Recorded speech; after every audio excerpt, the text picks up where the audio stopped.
Hi friends, good morning అందరికీ. ఉదయకాలం వేళలో ప్రభువు ఏం మాట్లాడుతున్నారో వాగ్దానం ద్వారా చూద్దాం. ఈ దినం వాగ్దానము చూద్దామండి.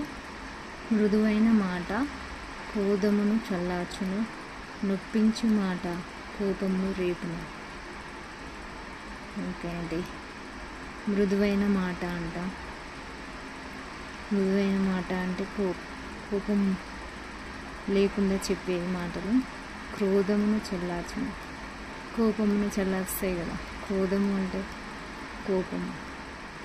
నొప్పించు మాట కోపమును రేపను. నొప్పించు అంటే మనం అప్సెట్ చేయడం లాంటిది. మీ అందరికి తెలిసినవే కదా ఈ వర్డ్స్. ఈరోజు వాగ్దానం అయితే ఇది ఫ్రెండ్స్. ఇది అందరూ క్షేమంగా ఉండాలని కోరుకుంటున్నాను. Okay friends, bye friends.